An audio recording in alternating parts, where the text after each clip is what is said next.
السلام عليكم ورحمة الله وبركاته، طلاب الصف الأول الإعدادي إن شاء الله. النهاردة مع فيديو جديد، والفيديو ده فيديو مختلف، مش فيديو شرح ده وإنما فيديو حل. إن شاء الله هنحل على المنهج كله بتاع الفصل الدراسي الأول إن شاء الله. ده أسئلة كتاب المدرسة إن شاء الله، مراجعة عامة على الفصل الدراسي الأول من الكتاب المدرسة. الأسئلة دي موجودة في كتاب المدرسة، موجودة في كتاب الامتحان، في كتاب الأضواء، في مختلف الكتب. تمام، إن شاء الله الحل ده هيكون من كتاب الامتحان، بس بنحل أسئلة كتاب المدرسة. تمام. نبدأ أول حاجة كده نجيبها ألا وهي الخريطة. نبص على الخريطة مثلا، وهنا كده نبص على الخريطة، عندنا 8 حاجات على الخريطة. لو بصينا على رقم 1 هنلاقيها هنا كده بيشاور على هنا، دي بحيرة. نرجع لها كمان شوية، رقم 2 بيبص هنا. طيب رقم 3 معانا على الخريطة هنا برضو. رقم 4 معانا على الخريطة هنا. رقم 5 هنا كده في شمال غرب القارة. رقم 6 في وسط القارة. 7 برضو في وسط القارة. 8 في جنوب القارة. طيب نبص هو عاوز ايه. رقم 1 ده بحيرة. اتكلمنا عن البحيرة اللي موجودة في شرق افريقيا او في وسط افريقيا، في المكان ده بالذات هي بحيرة فيكتوريا. تكون بحيرة فيكتوريا. طيب رقم 2 وده مضيق. ده مضيق ايه ده؟ اتكلمنا عن المضيق ده، هو مضيق موزمبيق. ده بيفصل بين دولة موزمبيق هنا ومدغشقر هنا. يبقى عندنا هنا موزمبيق وهنا جزيرة مدغشقر. المضيق ده اسمه مضيق موزمبيق. تمام، موزمبيق. ده كده رقم 2. ليه؟ هو المضيق ده بيفصل بين جزيرة مدغشقر هنا ودولة موزمبيق هنا، يعني جزيرة مدغشقر هنا ودولة موزمبيق، فعشان كده اتسمى بمضيق موزمبيق. طيب رقم 3 ده مضيق برضه اللي هنا، لا ده مضيق جبل طارق طبعا، لأن المضيق ده بيفصل بين إيه؟ أو بيفصل بين قارة أوروبا هنا في الشمال وقارة أفريقيا هنا فين؟ في الجنوب. ده مضيق جبل طارق.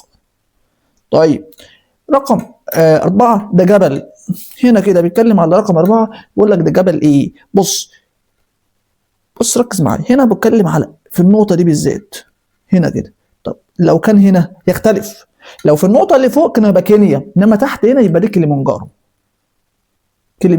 يبقى ده جبل كليمنجارو، ده اعلى جبل في القاره. تمام، جبل كليمنجارو. طب رقم 5 ده بيتكلم عن نظام غابات. انت لو بصيت فوق هتلاقيه في اقصى شمال غرب القاره على البحر المتوسط، اكيد طبعا غابات او نظام غابات البحر المتوسط. البحر المتوسط. طيب نروح لرقم 6، بيتكلم عن نظام حشائش. بص كده، النظام هنا كده وهنا كده، يعني الجزء ده مش معانا. تمام، الجزء ده كله معانا والجزء ده كله معانا والجزء ده معانا. ده نظام حشائش الا وهو السافانا. تمام، طبعا عارفين انها تمتد بين 10 و18 شمال وجنوب دائرة الاستواء. يعني دائرة الاستواء اهي من 10 ل 18 شمالا وجنوبا. تمام، ده السافانا. طيب 7 بتكلم عن نظام غابات. نظام غابات. فين 7؟ هنا كده في الوسط هنا. تمام، ده نظام غابات هتكون ايه؟ طبعا المدارية المطيرة. تمام، اللي موجود هنا في ايه؟ غرب القارة. تمام، عند حوض نهر الكونغو كده. طيب نروح ل 8 الا وهي صحراء، وطبعا صحراء في جنوب القارة ده صحراء كالهاري طبعا. تمام، ده كده كانت الخريطة. نعيد تاني واحدة واحدة معانا. رقم 1 هنا كان مشاور لي على بحيرة دي فيكتوريا. رقم 2 هنا مضيق بيفصل بين موزمبيق وجزيرة مدغشقر، ده مضيق موزمبيق على طول. رقم 3 ده هنا مضيق يفصل بين افريقيا واوروبا، ده مضيق جبل طارق. رقم 4 هنا جبل، لو بص شيل ده كده، لو هنا يختلف عن هنا، لو هنا كده ده يبقى كينيا. طب ده لما ده لا يبقى ده قصدي هنا تختلف عن هنا، لو هنا يبقى كينيا. طب لا ده كليمنجارو. تمام، رقم 5 بيتكلم هنا عن نظام غابات البحر المتوسط. رقم 6 بيتكلم هنا عن حشائش الا وهي السافانا. رقم 7 بيتكلم عن نظام غابات هنا الا وهي مداريه مطيره. رقم 8 صحراء كالهاري في الجنوب. طيب ده كده كان السؤال الاول بتاع الخريطه، وخد بالك ما تتلخبطش في الخريطه، واحده في الخريطه. تمام، طبعا نروح بقى للسؤال الثاني الا وهو صح وغلط. معانا 18 سؤال في صح وغلط. يلا بينا، بسم الله. بيقول لك يفصل المحيط الهندي والبحر الأحمر بين قارتي إفريقيا وآسيا. ترى أصلا لو بصيت فوق على الخريطة بيقول لك إن المحيط الهندي ده بيفصل بين إيه؟ المحيط الهندي ده بيفصل بين القارتين، المحيط الهندي والبحر الأحمر ده بيفصل بين القارتين، صح ولا غلط؟ أنت لو بصيت هنا على البحر الأحمر أهو، فيفصل بين أفريقيا هنا وآسيا هنا، صح؟ وكمان هنا المحيط الهندي، فصح، فالمعلومة دي هتكون صح. رقم 2 بيقول لك الحفاظ على امن سيناء احد الاسس او احد اسس الامن القومي لمصر الافريقي. طبعا اجابه صحيحه، الحفاظ على امنها هو امن قومي لمصر بل للقاره كلها. رقم 3 ليه؟ لان اي عدو عاوز يخش لمصر او افريقيا عموما عن طريق البر هيجي عن طريق سيناء، فالحفاظ على سيناء وامنها ضروره قصوى للقاره باكملها وليس مصر فقط. رقم 3 تعتمد الزراعه في سهول البحر المتوسط على الامطار الصيفيه. طب ركز معايا، هي الزراعه في سهول البحر المتوسط بتعتمد على الامطار، صح، بس الصيفيه ولا الشتويه؟ لا، على الامطار الشتويه، فهنا الصيفيه دي غلط، الاجابه هتبقى خطا طبعا. ليه؟ لان دي المفروض امطار الشتويه. طيب رقم 4 ارسل الملك نخاوي الثاني بعثه للدوران حول افريقيا. ده سؤال رقم 4 طبعا صح، خدنا السؤال ده او خدنا الجزئيه دي في اول درس في المنهج، والرحلات الاستكشافيه للقاره الافريقيه. ملك نخاوي الثاني لما بعت بعثه تدور حوالين افريقيا استمرت 3 سنوات. طيب رقم 5 يمر مدار السرطان بجنوب قاره افريقيا. يعني هي قاره معانا اصلا لسه، بيقول لك ان ده كده ده مدار السرطان. قلت له غلط طبعا، اجابه غلط طبعا. ده مدار الجدي، مدار السرطان او دائره السرطان، ده مدار السرطان اهو، مدار السرطان اهو في بيمر بشمال القاره او بجنوب مصر. دائره الاستواء بوسط قاره افريقيا، مدار الجدي بجنوب قاره افريقيا، مدار السرطان بشمال قاره افريقيا. بكده الثلاثه دول، السرطان في شمال قاره افريقيا وده جنوب مصر. مدار دائره الاستواء بتعدي بوسط قاره افريقيا، طب مدار الجدي لا ده في جنوب القاره الافريقيه. يبقى هنا السؤال بيقول لك ان مدار السرطان بجنوب مصر خطا، طب لو كانت بشمال مصر تبقى صح. تمام. سؤال 6 بيقول لك تقع هضبه الحبشه، هضبه الحبشه غرب افريقيا. هضبه الحبشه اللي هي هنا كده تقع غرب افريقيا، طبعا غلط، اجابه خاطئه، تقع شرق افريقيا. طيب السؤال اللي وراه بيقول لك تاتي معظم مياه نهر النيل من المنابع الدائمه. يعني بيقول لك ان الميه بتاعت نهر النيل اغلبها من منابع دائمه، صح ولا غلط؟ طبعا غلط، من المنابع الموسميه. معظم مياه نهر النيل عارفين طبعا انها من المياه الموسميه مش من الدائمه، او من المنابع الموسميه مش من الدائمه. طيب رقم 8 الموسميه الصيفيه اللي بتحصل في فصل الصيف، هو ده اللي بيغذي نهر النيل بالميه بشكل كبير جدا. طيب رقم 8 نجح حكام طيبة في تأسيس الأسرة ال11. يعني حكام طيبة هم دول اللي نجحوا في تأسيس الأسرة ال11، طبعا إجابة صحيحة. طيب استطاع الملك رقم 9 استطاع الملك أحمس الأول القضاء على حركات التمرد في جنوب البلاد. طبعا الإجابة صحيحة، إنه قضى على التمرد اللي موجود في جنوب البلاد ووحد البلاد. طيب رقم 10 عقد ملك تحتمس الثالث أقدم معاهدة سلام في التاريخ. هي أقدم معاهدة سلام في التاريخ، مين اللي عقدها؟ تحتمس الثالث ولا رمسيس الثاني؟ رمسيس. الإجابة هنا خطأ، الإجابة هتكون رمسيس الثاني، الإجابة خطأ، لأن المفروض رمسيس الثاني هو اللي عمل معاهدة السلام مش تحتمس. تحتمس انتصر في معركة مجدو على أمراء آسيا. طيب سؤال رقم 11 بيقول لك أعاد إخناتون فتح المعابد التي أغلقت في عهد توت عنخ آمون.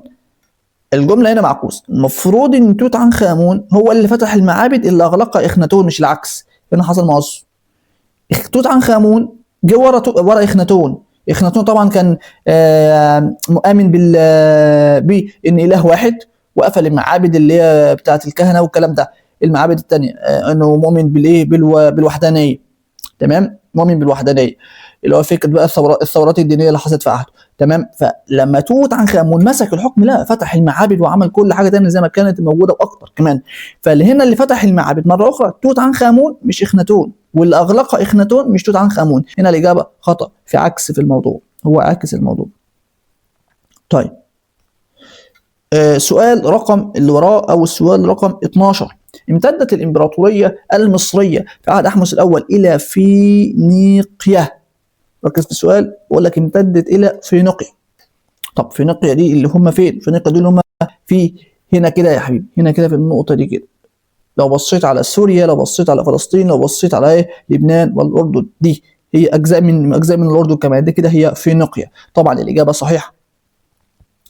طيب 13 بيقول لك يتسم نظام حشائش السافانا بارتفاع المدى الحراري السنوي. المدى الحراري المرتفع طبعا صح، احنا قلنا لها في الشرح ان الفرق بين درجات الحراره او الفرق بين اكبر درجه وادنى درجه في السنه ده اسمه المدى الحراري، ومرتفع بشكل كبير جدا في نظام السافانا، لان في الصيف بتلاقي درجات الحراره عاليه جدا وفي الشتاء منخفضه جدا. تمام، فهنا ده اللي بيعمل فرق مدى او فرق حراري او مدى حراري كبير جدا جدا. طيب 14 بيقول لك الاستبس غطاء نباتي كثيف من الاشجار العاليه. طبعا الاستبس بحشائش معتدله اصلا وقصيره، لا طبعا هتبقى الاجابه خاطئه.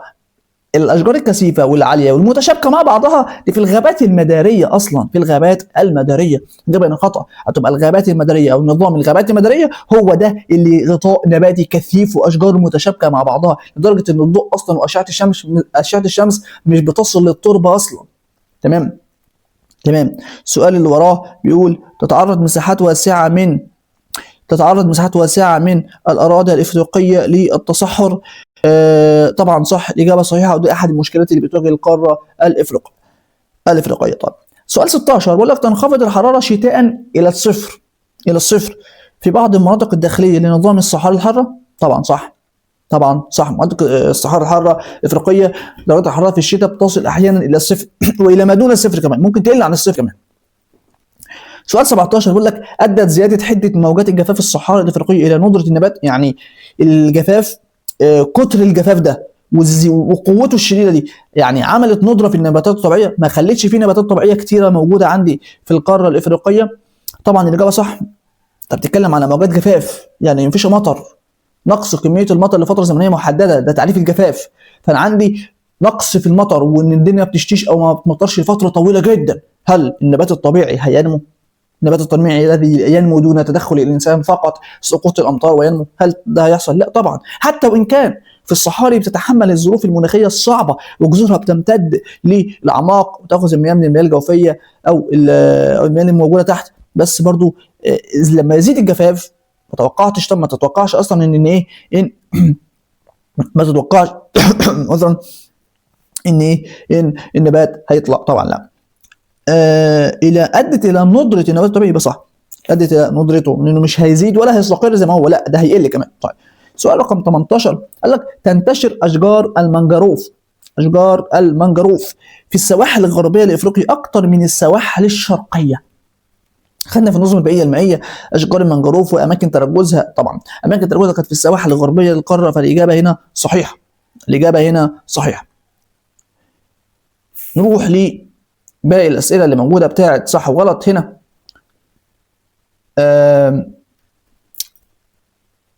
ثواني هنا كده. تتسم تربه الغابات المداريه المطيره بغناها وارتفاع خصوبتها. التربه دي غنيه وتتميز بالخصوبه؟ طبعا لا. هنتكلم في الجزء دي. الغابات المداريه المطيره عندها فقر في الاملاح المعدنيه، اصلا فقر في الاملاح المعدنيه، فهي فقيره في الاملاح. بقول لك خصوبتها تكون عاليه، طبعا الاجابه خاطئه. طيب السؤال اللي وراه بيقول لك قامت شبه الجزيره العربيه، شبه جزيره سيناء، يعني شبه جزيره سيناء بدور مهم في دخول الاسلام للقاره. طبعا اجابه صحيحه، ده احد معابر اصلا دخول الاسلام للقاره الافريقيه، وده المكان اللي دخل منه جيش سيدنا عمرو بن العاص بامر من الخليفه عمر بن الخطاب لفتح مصر وبرقه وطرابلس وافريقيه. طبعا السؤال رقم 20 الاجابه صح. زادت أهمية البحر الأحمر. السؤال 21 في نشر الإسلام بعد حفر قناة خليج أمير المؤمنين. طبعا صح، قناة خليج أمير المؤمنين لما حفرها سيدنا عمرو بن العاص تصل بين نهر النيل والبحر الأحمر. طبعا زادت أهمية البحر الأحمر في نشر الإسلام. تمام. طب البحر الأحمر الناس هتعبر منه وتنزل فيه، تروح لنهر النيل وتنزل لبقى أفريقيا. يعني أنت لو بتتكلم إنه جاي من شبه الجزيرة العربية من شمالها مثلا، أدي البحر الأحمر مثلا. تمام، وانت بتتكلم ادي البحر الاحمر وادي هنا نهر النيل وقناه خليج امير قناه خليج امير المؤمنين اهي. طب دلوقتي الناس جايه كده هتنزل بقى افريقيا. طب لو جايه كده هو هيخش على افريقيا على طول، بس انت لو بتتكلم على الناس جايه من هنا ومن هنا وعاوز ينزل بقى افريقيا، ينزل عن طريق نهر النيل، فالقناه دي ساعدت. تمام تمام. ده بقى صحيح. السؤال وراه بيقول دخل المسلمون الاوائل للحبشه، خد بالك المسلمون الاوائل دخلوا للحبشه اللي امرهم النبي بالهجره للحبشه عن طريق مضيق جبل طارق. واحده. مضيق جبل طارق اصلا ده بيفصل بين قاره افريقيا وقاره اوروبا. ازاي المسلمين هيعدي منه؟ يعني هم هيعدوا كده لافريقيا او هيعدوا كده اوروبا؟ لا طبعا، اجابه خاطئه.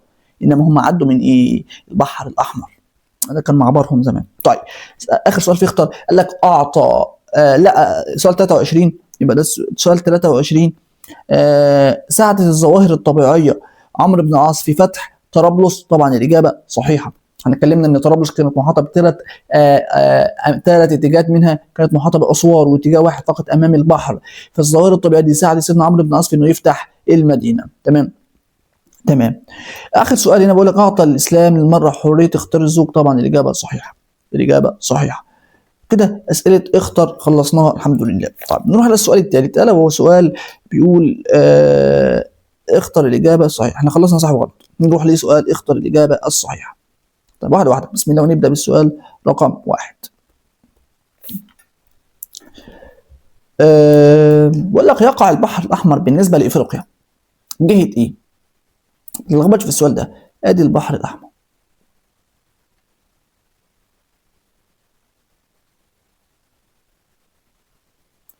وادي افريقيا طبعا.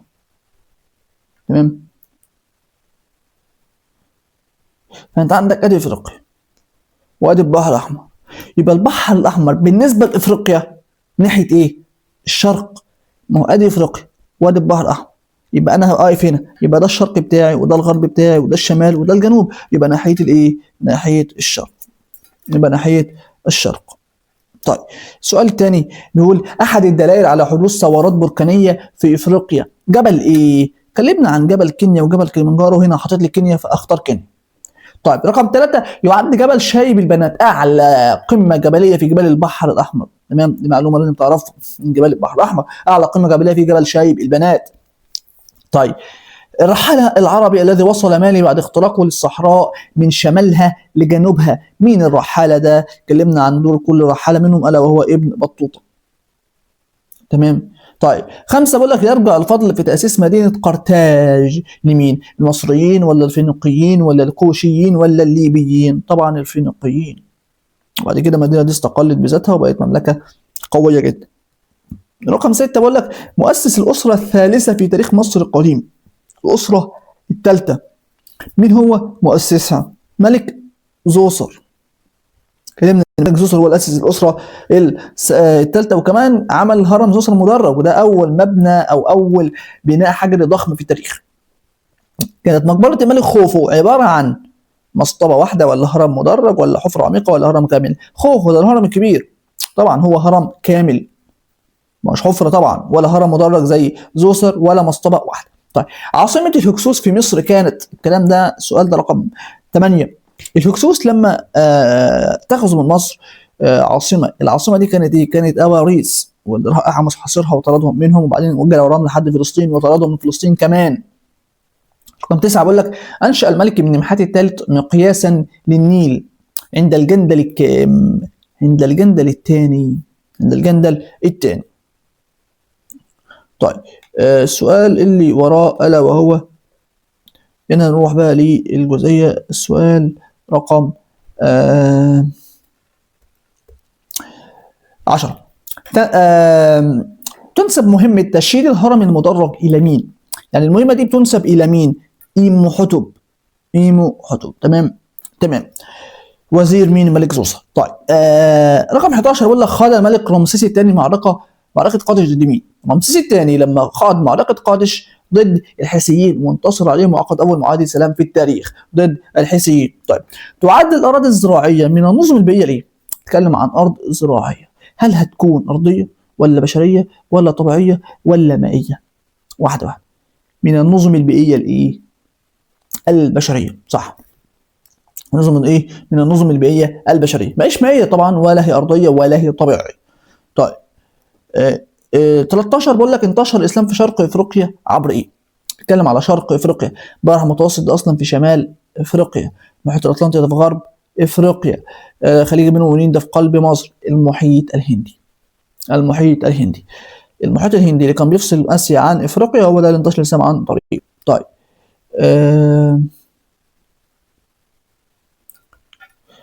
تحولت العلاقه بين مصر وامراء اسيا من الصراع الى التحالف في عهد الملك مين؟ ركز في السؤال ده عشان ما تلخبطش فيه. العلاقه بين مصر وامراء سوريا، تمام، في الصراع من صراع لتحالف. واحده واحده. مين اللي عمل معاهده سلام؟ رمسيس. خلاص اختار رمسيس. مين اللي عمل معاهده السلام؟ رمسيس. مين اللي عمل تحالف؟ رمسيس. هو رمسيس. طيب تم فتح مصر في عهد الخليفه عمر بن الخطاب على يد القائد عمرو بن العاص 21 هجريا 641 ميلاديا. سؤال رقم 16. تقع جامعه سنقوري فين؟ في مالي. طبعا اتكلمنا عليها. طيب ده كده كان اسئله اختر. طيب نروح لرابع نوع من الاسئله معانا الا وهو اكمل العبارات الاتيه. ونيجي للسؤال رقم 1. وهنا السؤال رقم 1 بيقول تاتي قاره افريقيا من حيث المساحه في المركز كام بين قارات العالم؟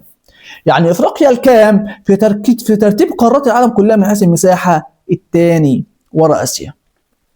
طيب تظل قاره افريقيا من جهه الشمال على البحر، يعني شمال قاره افريقيا في بحر اسمه البحر المتوسط. صح. تصل شبه جزيره سيناء بين قارتين افريقيا وايه؟ واسيا. طبعا واسيا. الاسئله بقى دي سهله كده ان شاء الله. طيب حلو. 4. تقترب قارة افريقيا من قارة اوروبا عند مضيق ايه؟ جبل طارق. ان جبل طارق ده اللي بيفصل ايه؟ ده اللي بيفصل اسيا عن اوروبا. تمام. المنبع الموسمي لنهر النيل يتمثل في هضبة الايه؟ الحبشة. وده اللي بتيجي منه اغلب مياه نهر النيل. تمام. مورد موسمي في فصل الصيف فقط. طيب 6. يمتد في شمال غرب القارة الافريقية سلاسل جبال في شمال غرب القارة. ده سلاسل جبال أطلس. ماشي. سلاسل جبال أطلس في المغرب العربي. طيب أعلى قمة جبلية بقارة أفريقيا كلها قلناها في الخريطة من شوية قمة كليمنجارو، ودي ذات أصل بركاني النشأة. طيب هنا السؤال اللي وراه بيقول لك تضيق السهول الساحليه للبحر المتوسط في بلاد مين؟ في بلاد المغرب العربي. اتكلمنا عليها بسبب اقتراب جبال اطلس من الساحل. انا عندي جبال اطلس قريبه من الساحل بتاع البحر المتوسط، فهنا حصل ضيق في السهول الساحليه. ضيق في السهول الساحليه. طب بتتسع فين؟ في مصر. طيب في بلاد المغرب العربي. السؤال اللي وراه بيقول اكبر جزر قاره افريقيا هي جزيره ايه؟ طبعا مدغشقر اللي اتكلمنا عليها. طيب السؤال اللي 10. ساعدت مصر السودان بانشاء خزان ايه على النيل الازرق؟ طبعا لو تابعت معايا وتابعت معانا مجهودات الدول الافريقيه لتطوير نهر النيل وكذا في الدرس بتاع نهر النيل الدرس الثالث في الوحده الاولى هتعرف انه خزان سينار. طيب السؤال وراه انتقل مركز حضاره كوش من مدينه نبته الى ايه؟ الى مروي او مرو. طيب السؤال اللي وراه الا وهو السؤال رقم 12. تمام. سؤال رقم 12. طيب عاد ملك توت عنخ امون عباده الاله امون بعد ايه؟ اخناتون طبعا. طيب اخناتون طبعا كان لغى العباده دي وكان مؤمن بالوحدانيه وبتاع، فهو جه وراه فتح المعابد تاني ورجع العباده نفس هي العباده تاني. طيب 13. قامت اول ثوره دينيه في تاريخ مصر في عصر الدوله الايه؟ الحديثه. بنتكلم عن توت عنخ امون واخناتون والثوره الدينيه اللي قام بها اخناتون والوحدانيه اللي جه بيها. وتوت عنخ امون بعدها ايه؟ فتح المعابد تاني ورجع عباده الاله امون تاني مره اخرى. يبقى الدولة الحديثة. طيب هنا تعرضت مصر خلال عصر الاضمحلال الثاني، وركز معايا الاضمحلال الثاني يعني ده بعد العصر الدولة الوسطى وقبل الايه؟ الدولة الحديثة. يبقى غزو مين؟ الهكسوس، واللي طلع في عصر الدولة الحديثة لما احمس طلعهم. طيب السؤال اللي وراه بيقول يوجد نظام الغابات المداريه المطيره في شمال حوض نهر ايه في افريقيا. لو خدت بالك من الخريطه من شويه قلت لك ان ده غابات المداريه فين؟ عند حوض نهر الكونغو. عند حوض نهر الكونغو في افريقيا. طيب سؤال 16. تاتي قاره افريقيا في المرتبه الثانيه من حيث مساحه المنجروف. طيب حلو، معلومه كويسه. بعد مين؟ بعد قاره مين؟ بعد اسيا. طبعا اسيا عشان خاطر سواحلها. وتعرقها. طيب وملائمة ايه الظروف المناخية والظروف ايه تكون هناك المنجروف او نشأة ايه اشجار المنجروف. طيب المهم يمتد نظام غابات البحر المتوسط جنوب غرب افريقيا في منطقة ايه الكاب. الكاب. طيب اخر سؤال في النظام ده، في السؤال الاكمل، تم فتح طرابلس على يد القائد مين؟ طبعا القائد عمرو بن العاص. عمرو بن العاص. مصر وبرقة وطرابلس، فتح الثلاث بلدان دول. طيب وده كده كانت اسئله اكمل معانا. نروح للنظام الرابع من الاسئله الا هو اكتب ما تشير اليه العباره الاتيه، المصطلح العلمي يعني. حلو. عندنا 7 فيه. رقم 1 بيتكلم عن مسطح ما يفصل بين قاره مين؟ افريقيا وامريكا الشماليه والجنوبيه. لا افريقيا هنا كده، تمام، افريقيا هنا، وعندي ايه امريكا الشماليه هنا والجنوبيه هنا. المسطح ده اسمه ايه؟ ده المحيط الاطلنطي. المحيط الايه الاطلنطي. طيب حضاره افريقيه قديمه نشات على ارض السودان وتاثرت بالحضاره المصريه. يعني حضاره نشات على ارض السودان وتاثرت بالحضاره مين؟ المصريه. رقم 2 الا وهي حضاره كوش. حضاره ايه؟ هتكون حضاره كوش. طيب سؤال رقم 3 بقول لك نوع من الاقتصاد يعتمد على استثمار الموارد المائيه بشكل مستدام. اتكلمنا عن النوع ده وقلنا ان هو الاقتصاد. طب الاقتصاد الايه؟ بنتكلم عن موارد مائيه يبقى الازرق.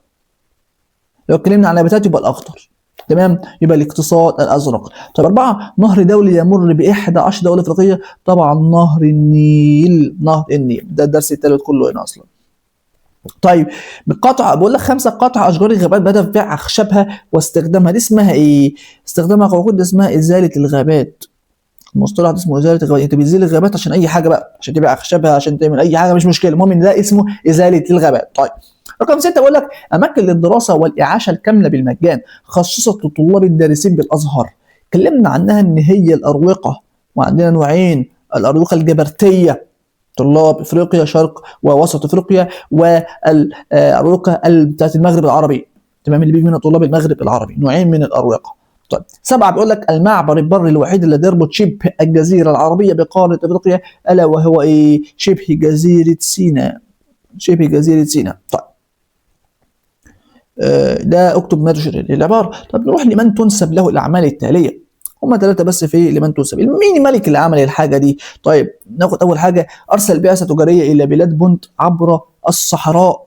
لو ركزت لي معايا، لو دورت كده في القاده او في الملوك هتلاقي انت عامل اللي عمل كده، هتلاقي منتحتب الثاني. منتحتب الثاني. منتحتب الثاني. طيب نادى بعباده الاله اتون الذي رمز له بقرص الشمس. هنا انت بتتكلم عن الوحدانيه بقى.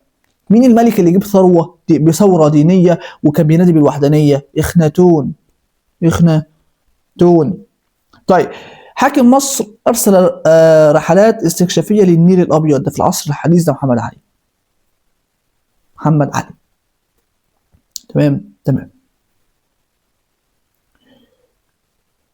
طيب نروح لي بما تفسر. وهنا بقى ايه؟ ركز لي بقى عشان هنا الاسئله كتير والاجابات كتير، وركز معايا بس ايه الله يرضيك. طيب السؤال رقم 7 هنا بيقول لك اول حاجه اصلا بما تفسر الاهميه الاقتصاديه. الأهمية الاقتصادية لموقع قارة أفريقيا. إيه هي الأهمية الاقتصادية اللي ده؟ اتكلمنا عن الأهمية الاقتصادية إن إحنا بنتكلم عن موقعها جغرافي متميز. هي بتشرف على مسطحات مائية هامة، زي عندنا البحر المتوسط في الشمال، وعندنا البحر الأحمر في الجنوب في الشرق، تمام، وعندنا أصلا محيط أطلنطي في الغرب، ومحيط هندي في الشرق، وعندنا خليج غينيا أصلا في الغرب، تمام. فانت عندك موقعها المتميز اللي بيخليها تشرف على مسطحات مائيه كتيره جدا. كمان تحكمها في طرق الملاحه التجاريه والعالميه. كمان تحكمها في الممرات المائيه الهامه زي مضيق جبل طارق، زي مضيق باب المندب، زي مضيق موزمبيق، تمام. فالاهميه الاقتصاديه وقع بسبب الاهميه ايه؟ موقع القاره الافريقيه الجغرافي، جعلها تتحكم في طرق التجاره العالميه، وتتحكم في الممرات المائيه الهامه، وتشرف على مسطحات مائيه هامه. كل ده بالإضافة للموقع الفلكي اللي عمل على تنوع المناخ، وبالتالي تنوع النبات وتنوع الحيوان.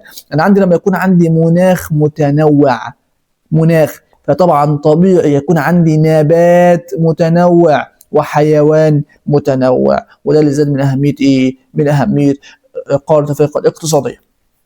رقم 2 بنتكلم عن نشأة جبال كينيا وكيليمنجارو. اتكلمنا عن نشأتها وان هي نشأتها اصلا بركانيه بسبب الثورات البركانيه.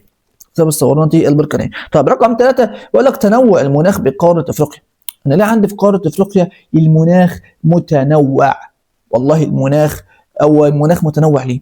والله انا عندي قاره افريقيا كبيره، يعني ما هياش دايره صغيره كده المناخ فيها من 5 ل 6، لا، عندي قاره كبيره جدا بسبب اتساع مساحه القاره، وكمان الامتداد الفلكي الكبير ليها ما بين نصف الكره الشمالي والجنوبي. تمام. ده اصلا دائره الاستواء بتقطعها بالنص كده، يعني هي موجوده في نصف الكره الشمالي والجنوبي، ومدار السرطان بيقطعها كده اصلا، ومدار الجدي بيقطعها كده، فبسبب الامتداد الفلكي الكبير لها ما بين نصف الكره الشمالي والجنوبي. طيب سؤال رقم 4 بيقول لك خصوبة تربة الحبشة. تتكلم على منطقة الحبشة أو هضبة الحبشة. بيقول لك إن هناك التربة خصبة بشكل كبير جدا، وده بسبب حاجة واحدة. أنت لو ركزت أصلا في هضبة الحبشة ونشأتها البركانية زي كينيا وكليمنجارو، هتلاقي إن الطفوح البركانية لما البركان بيثور وبيطلع الطفوح البركانية واللافا اللي بينطرها بعيد كده وبيطلعها لبعيد، المواد دي والطفوح دي بتكون أو بتزود من خصوبة التربة مواد خصبة أصلا. الطفوح دي بتكون مواد خصبه، فاصلا هي خصبه بسبب الطفوح البركانيه اللي بيرميها مين؟ اللي بيرميها البركان اصلا. تمام؟ يبقى بسبب ايه؟ بسبب الطفوح البركانيه لا تلقيها البركان. طب رقم 5 بقول لك اختلاف السهول الساحليه بقاره افريقيا من المنطقه الاخرى. اتساع يعني انا عندي معنى الكلام ده ان انا عندي اماكن واسعه واماكن ضيقه، ده بالنسبه لي السهول. ليه؟ والله بسبب اقتراب او ابتعاد الجبال عن المنطقه دي. لو الجبال قريبه من الساحل هتتميز بالضيق، لو الجبال بعيدة عن الساحل هتتميز بالاتساع، تكون واسعة. والله بيضيق زي جبال البحر الأحمر، بالاتساع زي جبال مين؟ بيضيق زي سهول البحر الأحمر، بالاتساع زي المحيط الأطلنطي. طيب سؤال 5. سؤال 6 بيقول لك وصول كميات قليلة من مياه هضبة البحيرات الأسوية لمصر. هضبة البحيرات الأسوية الموجودة في وسط أفريقيا واللي بيقطعها دلتا الأسواق، بيوصل منها كميه قليله فقط من مصر. ده ليه؟ عاملين ما لهمش تالت. الميه وهي طالعه ومش فيها شمس ساقطه تتبخر تطلع التبخر، يبقى اول حاجه عامل التبخر هنا هيأثر. عامل ايه؟ عامل التبخر. تمام. رقم 2 معانا هنا بيقول لك برضو المستنقعات المستنقعات المائيه اللي موجوده كتير في المنطقه دي بتجذب او بتاخد كميه كبيره جدا من الميه وهي ماشيه، فهنا بسبب ايه؟ بسبب البخر والمستنقعات. سؤال 7 بيقول لك كراهيه المصريين للهكسوس. ليه المصريين بيكرهوا الهكسوس؟ والله ده محتل اصلا نبيه، انا اكيد مش هحبه والله، وعمل حاجات كتير. يعني هو احنا مش قلنا ان هو اخذ ممتلكات المصريين وسلب ممتلكاتهم ودمر المعابد اللي كان بيتعبد فيها المصريين وفرضوا ضرائب باهظه؟ الحاجات دي مش كافيه؟ ده كفايه انه محتل وجاي يحتلني ويحكمني بالعافيه اصلا. تمام. 8 بناء ابن محات مقياسا للنيل. ليه ابن محات بنى مقياس للنيل؟ ركز معايا في السؤال ده. هو بنى مقياس للنيل ليه؟ يعني هو لما عمل مقياس للنيل عشان يراقب ميه النيل، ليه؟ مش علشان يراقب ارتفاع منسوب المياه عند الجندل الثاني؟ ايوه، يبقى هو عمل مقياس للنيل عشان يراقب ايه؟ او هدفه ان هو يراقب او يتابع ايه؟ ارتفاع منسوب نهر النيل عند الجندل الثاني. سؤال رقم 9 بيقول لك يعد الملك رمسيس الثاني رجل الحرب والسلام. طبعا رجل حرب وسلام. حرب ليه؟ حرب لانه انتصر على الحيثيين في معركة قادش، والسلام لانه عقد اول معاهدة سلام في التاريخ. رقم 10 بيقول لك ارتفاع الرطوبة النسبية في مناطق الغابات المدارية المطيرة. يعني الرطوبة النسبية او الرطوبة بتكون مرتفعة في مناطق الغابات المدارية المطيرة. وده ليه؟ انت بتتكلم عن الرطوبة، يعني نسبة المية، نسبة بخار المية في الهواء، نسبة بخار الماء في الهواء، طبعا بسبب التبخر الكتير يخلي الرطوبة عالية. التبخر انت بتتكلم على ان كل ما كان نسبة بخار المية من الهواء كتير كل ما الرطوبة زادت، وانا عندي تبخر كتير فبالتالي نسبة بخار المية من الهواء هتزيد فالرطوبة هتزيد. تمام. سؤال رقم 10 بيقول لك الأهمية الاقتصادية لغابات البحر المتوسط. ايه هي الأهمية الاقتصادية لغابات البحر المتوسط؟ قال لك والله عد معايا. رقم واحد، والله احنا بنربي فيها الاغنام والماعز، اغنام وماعز. تمام. تمام. بتتكلم عن غابات معتدله اصلا، غابات معتدله يا باشا، وبتربيها على ايه؟ الاغنام وعلى الماعز. وكمان ممكن تبقى مناطق سياحه اصلا، سياحه بيئيه، سياحه ترفيهيه، نوع من انواع السياحه، ممكن تستخدمها في الصيد. كمان هي مصدر للغذاء، انت بتتكلم برضو على غابات، فاكيد في هتوفر لك غذاء زي الموالح مثلا، زي العنب، زي التين، زي الزيتون برضو. تمام. ومصدر رئيسي للنباتات العطريه، النباتات العطريه والطبيعيه. ممكن نستخدم النباتات اللي موجوده هناك في ان احنا نصنع منها ادويه او عطور او منتجات عطريه اللي هي البرفانات يعني. تمام. فاهميتها كبيره جدا الغابات البحر المتوسط. طيب 12، ترتفع درجات الحراره في نظام السافانا صيفا مقارنه بنظام الغابات المداريه المطيره. يعني درجات الحراره بترتفع في نظام السافانا، لو قارناها بنظام الغابات المداريه المطيره هنلاقيه اعلى من الغابات المداريه المطيره. والله ركز معايا، هو انا عندي دلوقتي اشجار طويله ومتشابكه وكثيفه وعنده والله شويه اعشاب صغيره دي، مين اللي درجه الحراره تاثر فيه اكتر؟ اكيد ده المكشوف طبعا. هنا علشان الاشجار كتيره وكثيفه ومتشابكه اصلا، فبالتالي درجات الحراره بتكون منخفضه، اصلا اشعه الشمس مش بتصل الى سطحها، لا سطح الارض في الغابات دي. بينما حشائش السفنه لا، حشائش السفنه لا طبعا. تمام. ده بسبب انخفاض كثافه النباتات في حشائش السفنه مقارنه بالغابات المداريه المطيره. طيب 13، انتشار المنجروف في السواحل الغربيه لقاره افريقيا دون انتشارها في السواحل الشرقيه. يعني ايه معنى السؤال ده؟ هنا بقول لك في السؤال ده ان انا عندي اشجار المنجروف منتشره في منتشره في شمال في الاجزاء الغربيه من قاره افريقيا اكثر من انتشارها في الاماكن الشرقيه للقاره الافريقيه. ركز معايا في السؤال ده بالله عليك وبص معايا. عندنا قاره افريقيا، ولو بصيت على السواحل اللي موجوده عندها زي السواحل الشرقيه زي ساحل البحر الاحمر، تمام، والمحيط الهندي، وبصيت على السواحل الغربيه زي المحيط الاطلنطي، والسواحل الشماليه زي البحر المتوسط. تمام. شوف النقطه اللي فيها بتتكون المنجروف يعني ايه. هو بقول لك انتشار المنجروف في السواحل الغربيه. طيب معنى كده انا هدور على عوامل، الاماكن اللي بتركز فيها او اللي بتساعد في ايه، في ان يكون عندي منجروف في المكان ده. المكان ده هيكون فيه منجروف ليه؟ ايه هي العوامل اللي بتؤدي لان ينتشر هنا منجروف؟ والله واحد اتنين تلات، يبقى ادور على الاماكن دي. الحاجات دي متوفره في السواحل الغربيه بس مش متوفره في السواحل الشرقيه، ده بديهي. طب ايه هي بقى الحاجات دي؟ يبقى والله عشان في حاجات متوفره في السواحل الغربيه مش متوفره في السواحل الشرقيه، زي ايه؟ عد معايا. قال لك كثره النظم النهريه.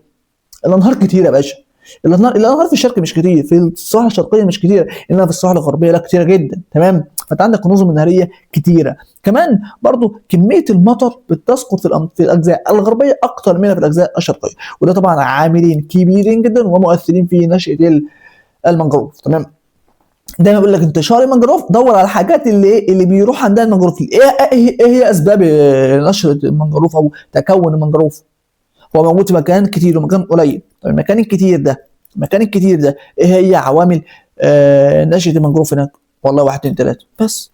طب المكان القليل ده ليه هو قليل؟ عشان مش متوفر فيه واحد اتنين تلاته بس. افهم كده.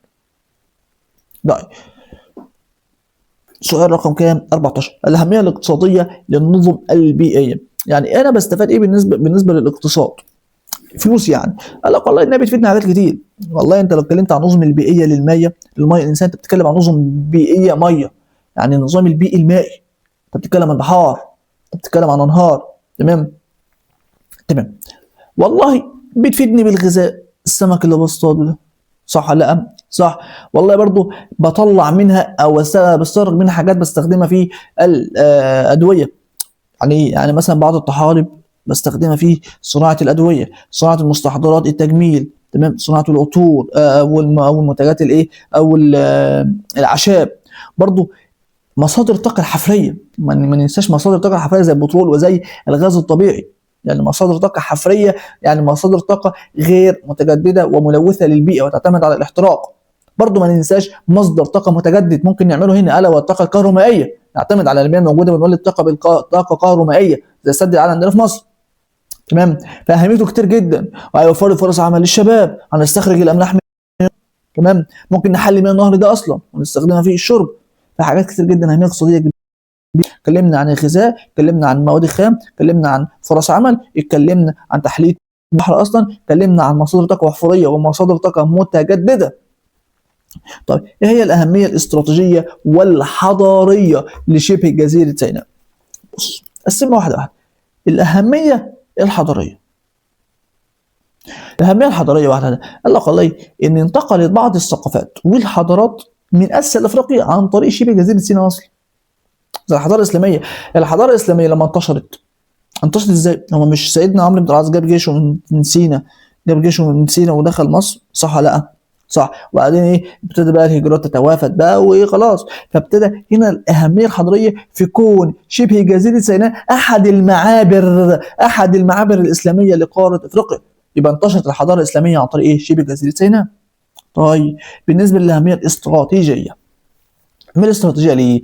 والله المكان ده موجود في الشمال الشرقي لقاره افريقيا، تمام؟ وهو ده المعبر البري لقاره افريقيا، والعديد من الحملات العسكريه والاحتلالات جم عن طريقه، حتى الفتح الاسلامي اصلا كان عن طريقه، تمام؟ فمصر تعرضت لكثير من الحملات العسكريه عن طريقها زي الفتح الاسلامي اصلا، تمام. 16 قال لك وجود علاقات بين العرب والافارقه قديما قبل ظهور الاسلام.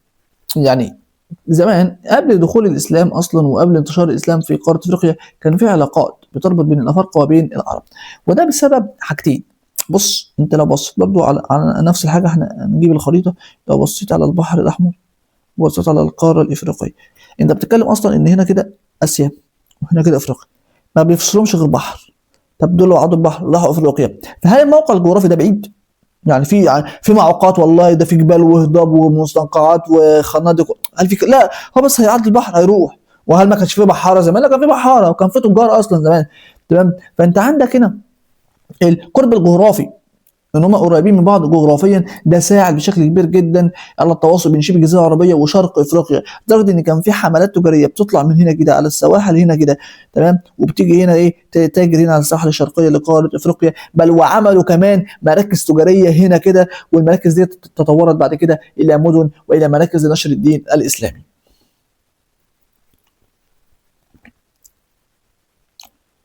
السائل الطلاب الافارقه المتميزين للدراسه من مصر وشمال افريقيا، والله الطلاب الافارقه قلنا قبل كده ان الطلاب الافارقه دول احنا علمناهم في الازهر الشريف، تمام؟ وخلاص اتعلموا، لما يرجعوا بلادهم هم اللي هيكونوا معلمين بقى، هم اللي هيعلموا الطلاب هناك، تمام؟ فهم اللي هيعلموهم وهيكونوا مدرسين ومعلمين هناك، ويبنوا الجامعات ويبنوا المدارس ويبنوا المساجد ويعلموا الناس العلوم المختلفه، تمام؟ فالطلاب الافارقه بعد ما يجوا يدرسوا في مصر هيرجعوا بلادهم عشان هم ايه؟ هم اللي يعلموا العلوم اللي اتعلموها في الازهر الشريف. طيب ده كده كان بما تفسر، شويه اسئله دسمه كده بما تفسر. ما النتائج؟ ما النتائج يلا بينا، ما النتائج مترتبه؟ ايه اللي حصل لما ده حصل؟ يلا بينا بسم الله. بنتكلم عن السؤال رقم 1، قال برضه استئناف الخديوي واسماعيل لاكتشاف منابع نهر النيل. ايه اللي حصل لما الخديوي واسماعيل فضل وماشي ورا جده محمد علي انه عاوز يكتشف منابع نهر النيل؟ حصل ايه؟ والله وصل حكم مصر الى جنوب دائره الاستواء، اتكلمنا عليه، هو اكتشف منابع النيل ووصل لجنوب دائره الايه؟ الاستواء، وصل لجنوب دائره الاستواء، تمام. ده جزء تاني. رقم 2 بيقول لك اقتراب جبال اطلس من ساحل البحر المتوسط. دلوقتي انا لما جبال اطلس يكونوا قريبه من ساحل البحر المتوسط، ده عمل لي حاجه، عمل لي ضيق في السهول الساحليه، صح؟ ما احنا قلنا اصلا ان السهول ضيقه بسبب اقتراب جبال اطلس من الساحل، فلما يجي يقول لي ان اقتراب جبال اطلس من الساحل عمل ايه؟ عمل لي ضيق في السهول الساحليه، عمل لي ضيق في السهول الساحليه. رقم 3 قال لك خصوبه تربه هضبه الحبشه. ليه انا عندي او بعد ليه خصوبه التربه عملت لي ايه؟ التربه دي خصبه في هضبه الحبشه، ايه اللي حاصل بقى؟ والله نستخدمه في الزراعه، ليه لا؟ صح لا؟ وقامت ايه؟ ونشأت الحضارات القديمه. يبقى انا عندي تربه خصبه كونتها التفاحه البركانيه، هسيبها؟ لا، استغلها في الزراعه، ونشأت ايه؟ اقدم الحضارات هناك كمان في المنطقه دي. طيب سؤال وراء، تولى توت عنخ امون حكم مصر، او تولي توت عنخ امون حكم مصر، لما مسك توت عنخ امون عمل ايه؟ والله رجع عباده الاله امون مره اخرى. مين امون؟ الاله امون. طيب 5. معركة قادش، ايه النتيجة المترتبة على معركة قادش اللي اتكلمنا عليها بين الحيثيين وبين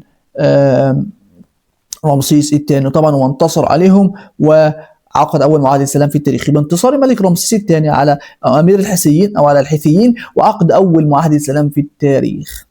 طيب وكده هو بيطلق عليه برجل الحرب والسلام.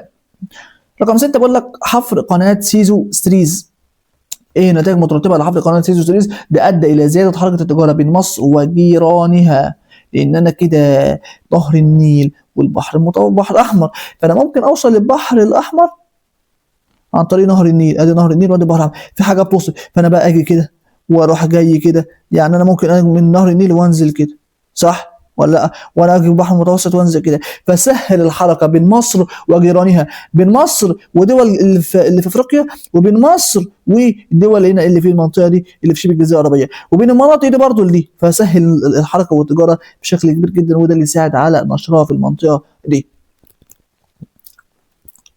لا هنا الزمكانات دي. السؤال بيقول لك كثرة بناء الأهرامات في عصر الدولة القديمة. ليه في عصر الدولة القديمة كانوا متميزين جدا بإن هم بيبنوا أهرامات كتير؟ ركز في السؤال ده، بص معايا. هم ليه كانوا بيبنوا أهرامات كتير؟ مش علشان تكون للدفن، صح؟ لا، هم عاوزين يدفنوا موتاهم فين؟ في الأماكن في الأهرامات، فلما دفنوا موتاهم في الأهرامات تمام، وبنوا اهرامات كتير، صوصر وخوفه وخفرع ومنقرع، ايه اللي حصل؟ والله انا اتسمت الدوله دي باسم عصر الدوله الايه؟ او عصر بناة الاهرامات. عصر بناة الايه؟ الاهرامات. يبقى النتائج المترتبه على كثره بناء الاهرامات والله يتسمى العصر ده بعصر ايه؟ بعصر بناة الاهرامات، عصر بناة الاهرامات. طيب السؤال وراه بيقول لك تربيه الاغنام باعداد كبيره في نظام الاستبس. حشاش الاستبس، الغابات المعتدله، بقول لك ان الاغنام بتتربى فيها بتربيه، الاغنام بتتربى بكميات كبيره جدا. طيب يا سيدي، طب كويس، ده عمل لي ايه؟ قال لك والله ده عمل لي تنوع حيوي في نظام الاستبس، في نظام الاستبس عمل لي تنوع حيوي. نمسحه خلاص، عمل لي تنوع حيوي. طيب رقم 9 بقول لك كثافه اشجار وتشابك اغصان الغابات المداريه. ده عمل لي الغابات المداريه، احنا عارفين طبعا ان اشجارها متشابكه واغصانها متشابكه. طيب ده ادى الى ايه؟ والله ادى الى منع وصول الضوء اصلا الى التربه، انا التربه اهي وعندي الاشجار ادي وادي وادي وادي وادي وادي الشجره الثانيه وداخلين في بعض، والثالثه وادي والرابعه وادي، فانت هتلاقي عندك كميه كبيره جدا من الاغصان كده، فاشعه الشمس اصلا مش بتنزل للتربه دي، مش بتنزل، فهنا اتحجبت اشعه الشمس عن ايه؟ عن التربه. وكمان عندي نباتات كتير ومتشابكه وقريبه جدا من بعضها، والنباتات المتسلقه كمان كتير. تمام تمام، وده ادى برضو الى ايه؟ ان انا ما عنديش نباتات اكله للعشب كتير في الاماكن دي. طيب سؤال رقم 10 بيقول لك زواج المسلمين من الافارقه في العصور الوسطى. التزاوج منهم ده عمل ايه؟ بص، المسلمين والافارقه لما تزوجوا ايه اللي حصل؟ والله حصل لي العلاقات هتضعف ولا هتقوى؟ هتقوى. يبقى ده عمل لي قوه في العلاقات، ادى الى حدوث قوه في العلاقات، او قوه ايه؟ قوه العلاقات بتاعت المسلمين بالافارقه. تمام، يبقى ده عمل تقويه للعلاقات. رقم 2 نقل العادات والتقاليد الاسلاميه الى الشعوب الافريقيه. لما انا دلوقتي رجل مسلم تزوج من امراه افريقيه، انا هنقل لها العادات والتقاليد اللي انا اتعلمت عليها، صح؟ لا، وهي برضه هتنقل لي العادات والتقاليد بتاعتها، بس الافضل هو اللي هيسود. تمام تمام، يبقى انتقال العادات والتقاليد الاسلاميه الى افريقيا.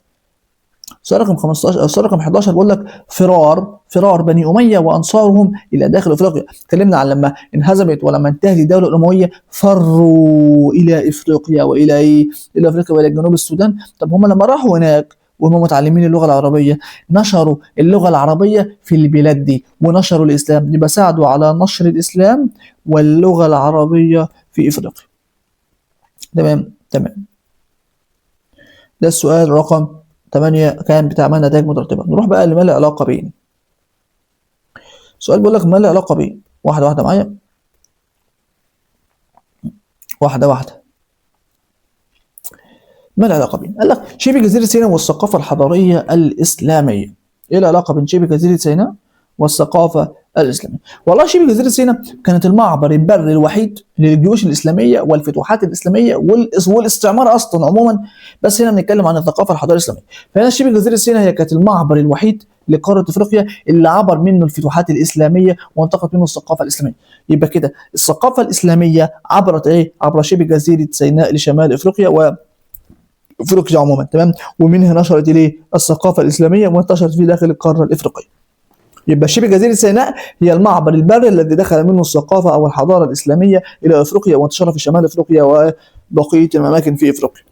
رقم 2 بيقول لك الاستعمار والحالة الاقتصادية بأفريقيا. والله الاستعمار ما كانش بيستعمرني وينمي خيراتي، لا، وإنما هو كان بينهب خيراتي. هو أصلا كان بيحتلني عشان يستغل خيراتي وعلشان يستغل كل ما هو كنز عندي ومفيد عندي، زي الممرات المائية، زي المسطحات المائية، زي الكنوز والمعادن ومصادر الطاقة، تمام؟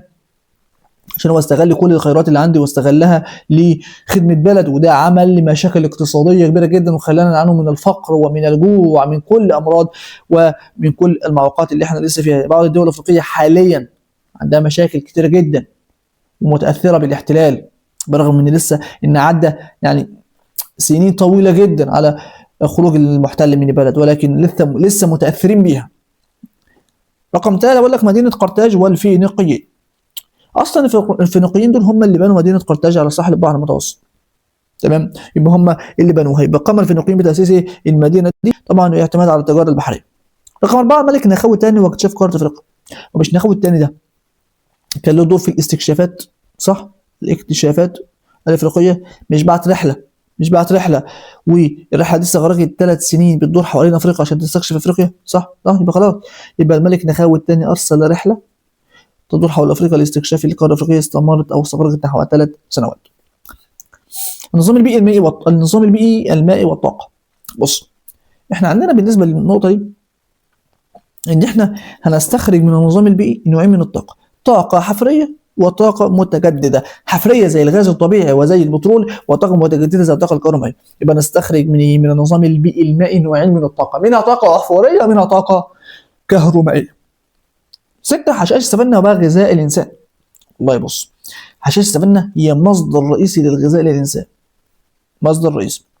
أنت بتربي فيها الماشية، احنا أصلا بنسميها حديقة حيوان طبيعية لأن فيها حيوانات أكلت اللحوم وحيوانات أكلت العشب. كمان بنستغلها في تربية الماشية، وده اللي بيعمل لي ثروة حيوانية كبيرة جدا فيها. تمام؟ فحشائش السفنة بنعتمد فيها على غذاء، تمام؟ بنربي فيها الماشية. الإسلام في أفريقيا واللغة العربية.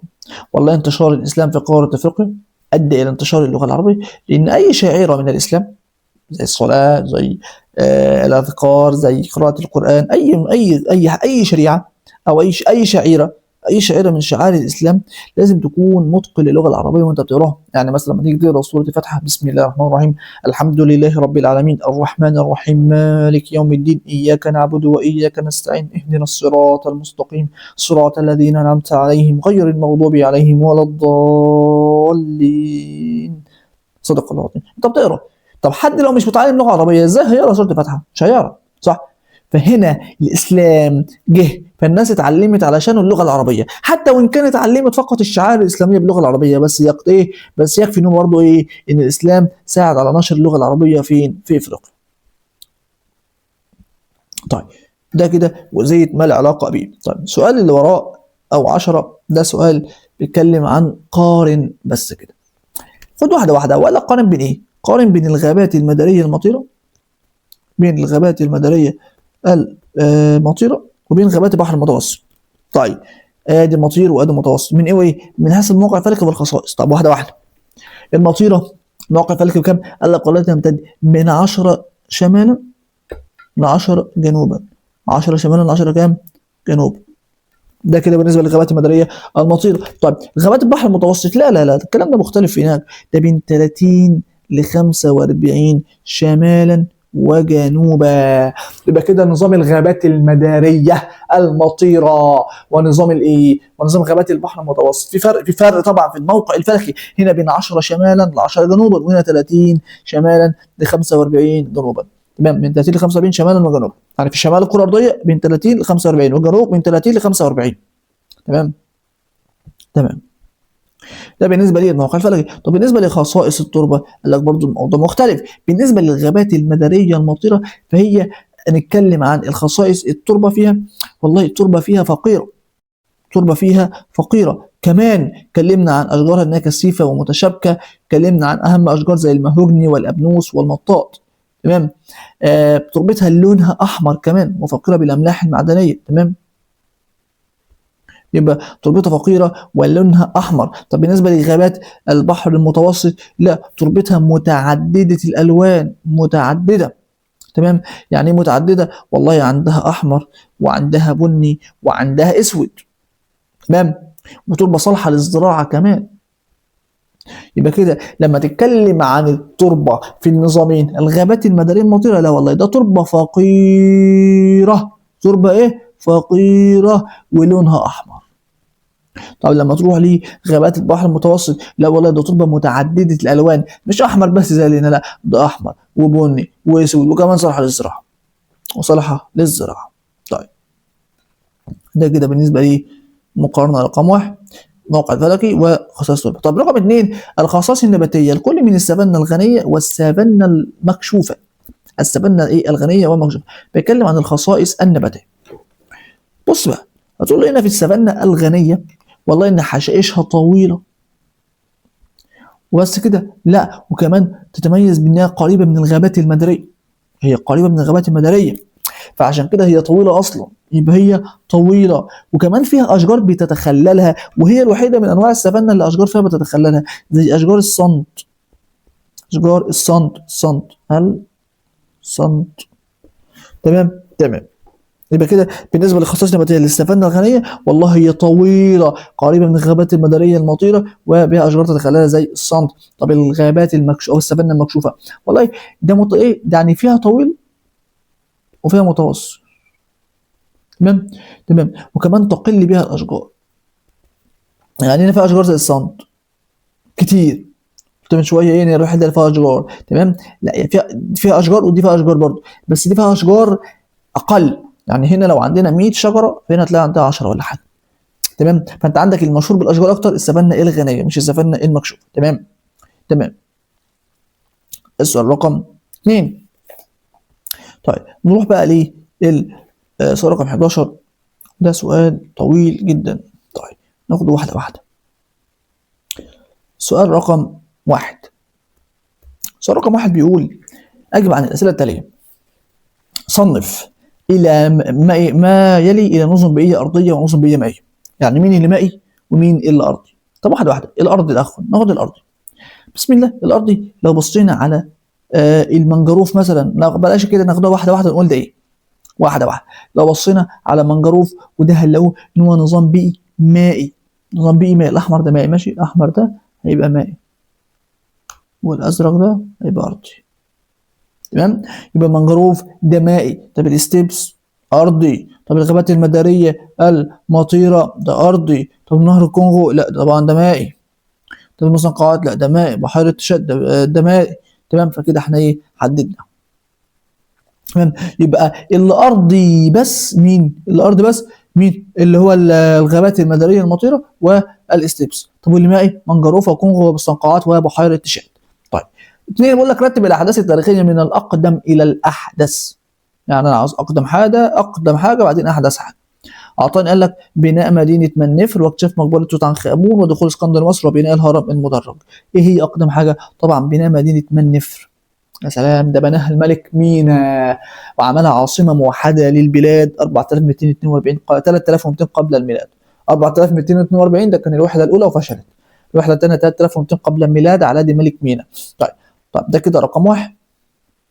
منف ده كده رقم 1. طيب رقم 2 منهم هل اكتشاف مقبره توت عنخ امون؟ لا ده اكتشافها كانت اصلا في العصر الحديث 1912 حوالي كده.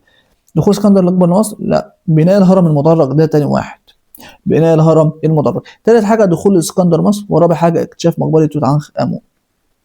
طيب السؤال اللي وراه على الخط الزمني ادناه رتب فتح المسلمين للمدن التاليه من الاقدم الى الاحدث. طيب برقه، الاسكندريه، السبيطره، طرابلس. رقم 1 طبعا رقم 1 الاسكندريه. رقم 2 برقه. 3 طرابلس، 3 طرابلس، 4 سبيطرة. ازاي؟ بص، هو مش اخر فتح مصر الاول؟ مين مدينة في مصر دول؟ اسكندرية. خلاص خدها. بعد ما خلص اسكندرية مش طلع على بركة؟ ايوه خلصها وطلع على طرابلس. ايوه يبقى خلاص اسكندرية بركة طرابلس. اخر حاجة بقى لما راح على افريقيا مش فتح الاول سبيطرة؟ صح ولا لا؟ المسلمين فتحوا الاول سبيطرة، بعدين راحوا لافريقيا وكملوا فيها. تمام كده، ده هو الترتيب الزمني. السؤال رقم 4 بيقول لك ضع خطا تحت المختلف في كل مجموعة مع التبرير. يعني ليه كمان؟ هيرزونا. طيب مش مشكلة نحل. قال لك والله تربة، أمطار، نباتات، حرارة. طيب إيه المختلف؟ والله تربة، أمطار، حرارة، نباتات. أنا حاسس في حاجة غريبة يعني. طب ما تربة، المطر، أنا حاسس النبات هو المختلف. طب اشمعنى النبات هو المختلف؟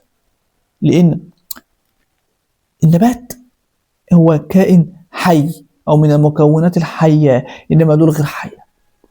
حرارة كائن غير حي، المطر كائن غير حي، التربة كائن غير حي، فالنبات هو الكائن الحي اللي فيهم. طيب نروح للسؤال رقم 2. هرم المدرج ولا قناة سيزوستريز ولا هرم خوفو ولا تمثال أبو الهول؟ تمام، طبعا هتكون قناة سيزوستريز.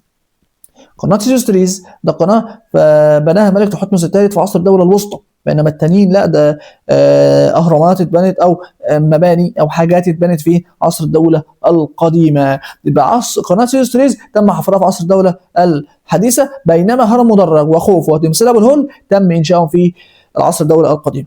رقم 3 بقول لك حتشبسوت، تحتمس الثالث، وناس، ورمسيس الثاني. مين اللي هيتشال او مين اللي مختلف؟ هنشيل أناس لأن ده ملك من الدولة القديمة، واحنا هنا بنتكلم عن ملوك الدولة الحديثة، رمسيس وتحتمس وحتشبسوت. طب أناس ده عصر الدولة القديمة. تمام. 5 بقول لك تأمل الصورة.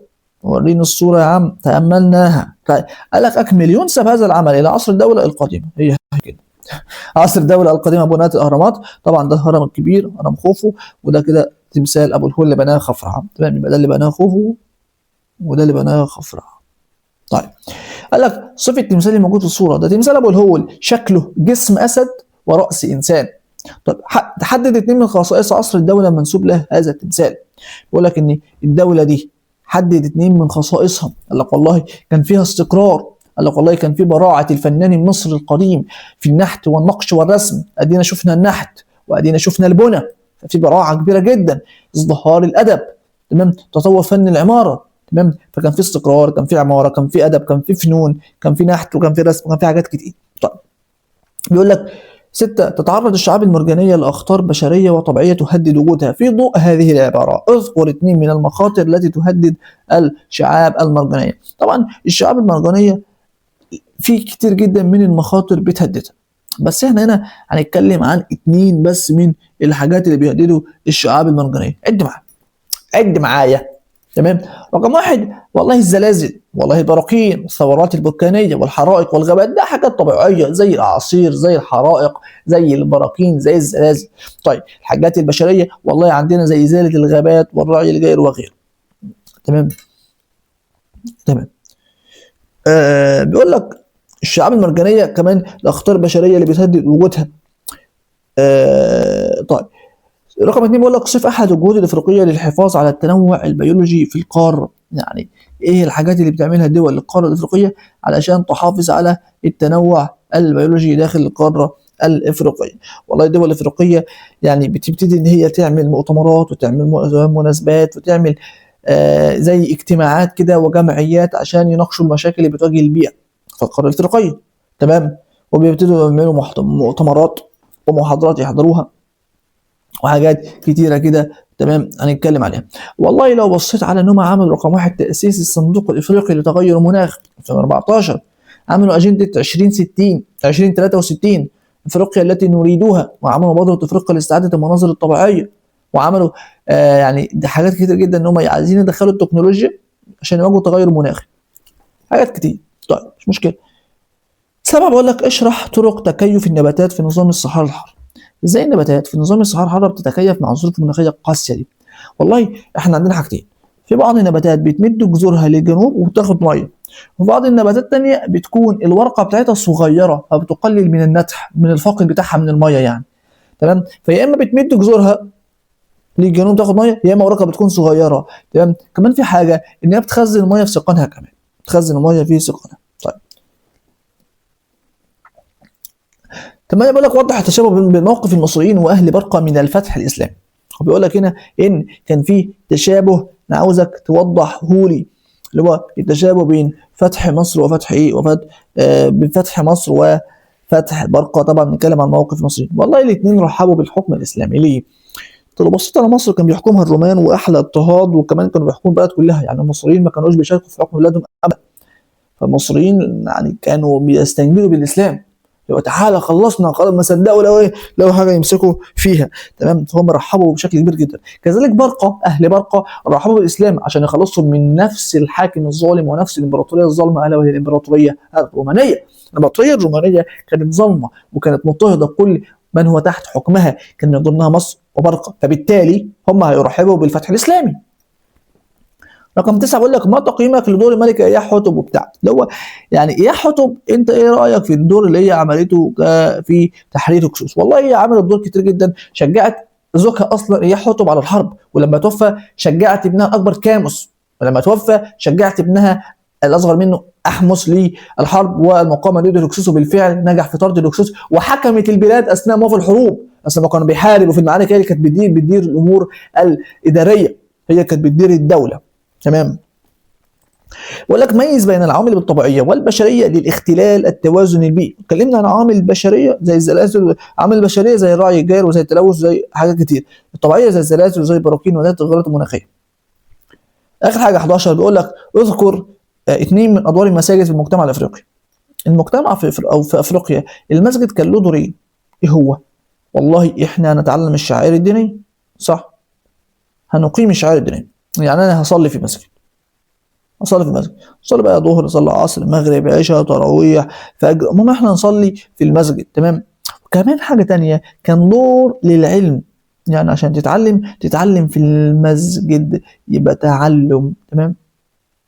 تمام. يبقى كده الاثنين دول او الدورين دول من الدورين دول كانوا من ادوار المساجد في المجتمع الايه، في المجتمع الافريقي. ايه هم؟ والله اقامه الشعائر الدينيه، اتكلمنا عن الشعائر الدينيه. والله كان ايه؟ اماكن للتعلم. تمام، يتعلموا فيها. وبكده نكون خلصنا حل اسئله ايه، ليله الامتحان او المراجعه بتاعه كتاب المدرسه. كده احنا حلينا صفحه 2 3، حلينا وراجعنا على اسئله متنوعه، منها اسئله لها علاقه لها علاقه بالخريطه. تمام. زي خريطه قاره افريقيا اللي موجوده معانا دي وحليناها كلها، زي صح وغلط اللي موجود معانا ده. تمام، حليناه. نروح بقى لي السؤال الثاني، او صح وغلط كملنا هنا ورحنا ليه اختر، حلينا. اكمل، اكتب ما تشير العباره، لمن تنسب الاعمال، بما تفسر، ما النتائج المترتبه، ما العلاقه، قارن، اجب. حلينا انماط مختلفه وكتير جدا من الاسئله، والخريطه اللي ركز فيها جدا احتمال تكون تيجي في امتحان، بل بشكل رئيسي هو يجيب لك خريطه قاره افريقيا، بس ركز على الحاجات اللي موجوده والحاجات المترقمه عليها موجوده في كتاب المدرسه وفي الاسئله بتاعتها. كذلك دي اهم الاسئله اللي لازم تركز عليها فيها. طبعا ان شاء الله الفيديو ده هو حل فقط. تمام. تذاكر كويس المنهج وتتفرج على الفيديو ده ان شاء الله واحنا بنحل المراجعه بتاعت كتاب المدرسه ده. اسئله كتيره جدا بس مهمه جدا جدا جدا ودسمه جدا جدا. تمام. ان شاء الله انتظروا فيديو قريب قوي عن مراجعه ليله الامتحان بقى. خلاص احنا خلاص حلينا، ان شاء الله مراجعه ليله الامتحان من ورق بقى ايه، انا عامله ان شاء الله ورق كويس وجميل، ان شاء الله ورق كويس. الورق ده هنراجع منه مراجعه ليله الامتحان، وبرده لو محتاجينه او اوفره لكم PDF بحيث تنزلوه وتذاكروا منه. تمام، مفيش مشاكل ان شاء الله. فالمراجعه ليله الامتحان دي هتكون قريب جدا ان شاء الله، برده بنفس النظام كده، هيكون معانا ملف PDF. بس كده ان شاء الله خلصنا حل الاسئله دي. لو في اي حد فيما معاه مشكله، اي سؤال، اي استفسار، اي حاجه، يا ريت تسيب ده في الكومنتات، اكون يعني سعيد جدا بده، وان شاء الله احاول احل المشكله او اساعده في حاجه او افهمه حاجه او اعيد حاجه ثانيه عادي، مفيش مشاكل. المهم لو في اي حاجه سيبها لي في الكومنتات. ما تنساش بقى تشوف الفيديو للاخر وتشيره مع زمايلك عشان يستفادوا معاه كمان، وتضغط لايك وتشترك في القناه ان شاء الله، هنكمل فيها ان شاء الله. والفيديو قريب قوي جدا ان شاء الله، فيديو ليله الامتحان هو المراجعه بتاعت ليله الامتحان قريب قوي، انتظرونا. كان معكم محمد الدغيدي، والسلام.